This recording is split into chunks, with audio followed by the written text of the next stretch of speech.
magandang hapon po sa inyong lahat mga ma'am, sir, mga boss, at welcome again po sa ating vlog. So for this episode, andito pa rin po tayo sa bayan po ng Umingan, Pangasinan, at talagang mainit po talaga ngayon. At talagang iba yung init niya dahil summer na po. Tignan nyo na po, dry na dry po yung mga damo ng property na ito. So meron po ipapakita ng property po sa inyo na ano naman po ito, 9 hectare po siya mahigit.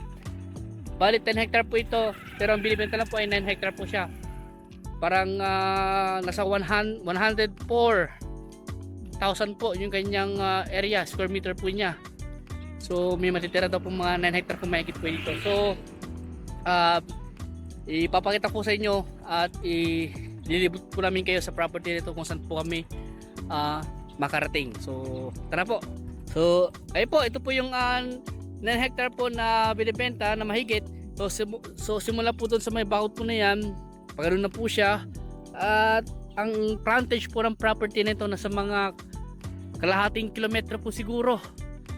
Ayan, talagang umikot po yung yung kalsada po ng property nito. Doon sa bandaran po meron pa pong 3 hectare doon po sa bilang tawid po ng kabila ng kalsada. Meron pong 3 hectare po doon na kasama po sa binibenta. So tara at ilibot po namin kayo sa property nito na napakaluwang. Ayan, 9 hectare po yung mahigit, at ang presyo po ng property nito ay 250 po per square meter po yung kanyang presyo. At sagot daw po na sa yung capital gain tax, documentary stamp, at yung porsyento po ng kanyang ahente. So dito po ay ano po siya, rice field po siya. Ito po ay farm lot. May mga puno po ng mangga, may mga puno po ng jimelina, kamatsili, ano pa, guli, ano po yung mga dito, kawayan, may fish pan, may siniguelas, ano pa meron dito, may kamatsili, may mga halo-halo po yung mga puno po na nakatanim po sa property na ito. At ito po meron po siyang duhat, ano pa yung mga andyan, mga talayo. Ayan, pero yung kanyang yung kanyang palayan maluwang din po, siguro nasa mga yung palayan niya, nasa mga 7 o 8 hektarya yung kanyang palayan. Ayan, tignan niyo po yung kanyang ito po ay provincial road po itong kalsada po niya na papunta po sa national highway. Ang estimate ko po siguro nasa mga 3 to 4 kilometers po ang layo po niya sa national highway. Sa town proper po siguro nasa mga 15 minutes po driving. Sa T-Flex siguro mga 20 minutes po ang driving po niya. Sa Manila 3 oras po.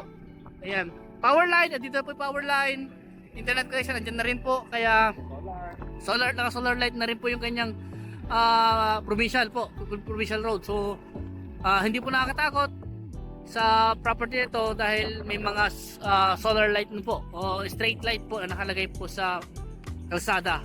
So hanggang doon po yan, kasama po yan. Tapos sa kabila ng kasama po yung mga yan. 9 hectare po mahigit, dahil 104,000 po mahigit yung po niya, yung kanyang sukat property ito. Tapos 1 hectare lang po yung matitira. So nasa mga 9 hectare po, 94,000 po siguro yung matitira na boss. Mga nasa 94,000 po yung matitira. So ito kasama po sa sa bentahan, kasama po sa 9 hectare po yan. Ayan po, 250 per square meter po. Maganda po siya yung develop. Pwede nyo pong gawing yung mga Airbnb yan. Pwede yan dito. O ano pa, pwede rin gawing housing o yung mga subdivided lot na ibibenta pang residential. Ayan, pwede po dito. Boss, ito na boss. Yan, ito ang boundary lang ko. Ito yung boundary niya. Ito boss, ito. Ayan. So andito po tayo sa boundary po niya dito sa part na ito. Ayan, ito po yung tinuro sa aming boundary nun eh. Ito po yung tinuro sa aming boundary po, namin source po dito sa property nito. Ito nga po ay ayan po, 2 lane po yung kanyang provincial road. Meron po na pong kanal yung kanyang daan, para dyan po dumadaan yung mga tubig na galing po sa taas, para hindi po yung po niya, hindi yung tubig sa kalsada. Ayan po, parito sa kabila kasama po yan sa binibenta. At ang maganda po dito, may mountain view po kayo. Kitang kita po dito yung Caraballo Mountain. At Maganda po yung ano niya, pa hili-hili type po yung yung property po na ito. May part na flat, may part na hili, may mga fish pond po siya. Ito nga po ay power line, andyan na rin po, internet connection dyan na rin po. Source of water po, deep well. Ayan, para at least meron po kayong pagkukuhanan ng tubig. Pero ang alam ko yata may naka-install ng deep well dito. Kung sakaling wala pa po, magpapa-install na lang po tayo. Pero alam ko meron na kasi may mga talim silang mga ano no, pakwan. So ibig sabihin may deep well po yan. Ayun o, may deep well nga naka-install. So nag-aakot yung nawasa, wala pa na boss no? Ewan ko lang kung may nawasan na dito, baka sakali meron. Ayan po yung ibang portion po ng property na ito. Dito maglagay ng ano ng ano to? Kubo na ba sa kubo? Ano maglagay? Pwede hindi. Ayan. So, pwede rin pwedeng gawing commercial din po ito. Pwedeng gawing gasoline station, tapos yung iba resort, ano pa? Bodega, ayan, mga dryer, ayan. Okay, ano po dito yung mga hardware pwede rin po dito.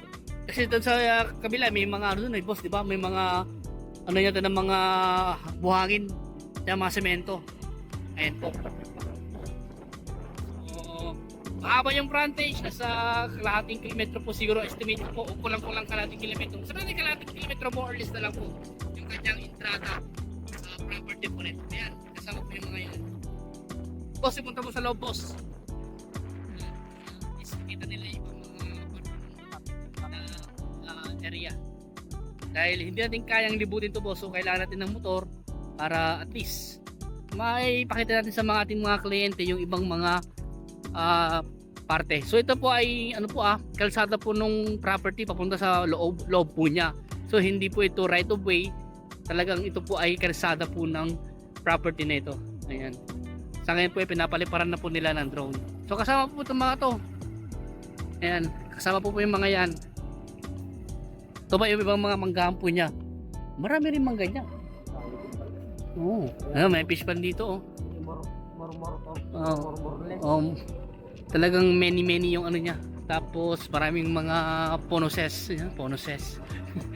Dami. Very far. Ayun yung mga ano nila. Very far sa Malaysia. Very far.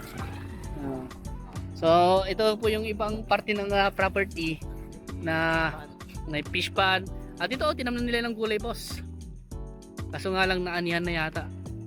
Ayan. So ulitin ko po, ito po ay 9 hectare po mahigit o nasa 9.4 po siguro.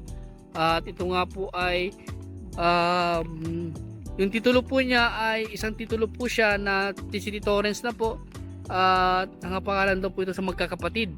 Ang sabi naman po ng source pa namin, buhay pa naman daw po sila, kaya no extrajudicial, pero mas maganda pa rin po na mag due diligence pa rin po. At kami po ay nakadepende lang po talaga sa anong sasabihin po sa amin ng aming source sa mga property na binablog po namin, dahil hindi naman po kami nakadirect sa mismong may-ari. Kung nakadirect naman po kami, malalaman po namin yung mga detalye ng property ng mas maganda, dahil tatanungin po namin yung mga obligasyon po nila, kung ano yung mga nakalagay sa property, kung ano yung mga nakatanim, ganun po. At ma-check din po namin yung mga titulo po nila. Bale, sinend po sa akin yung titulo po nito. Ipa-flash ko na lang po sa screen para makita nyo po. Ayan. So, yung source po namin, siya po yung nakadirect po sa mismong may-ari.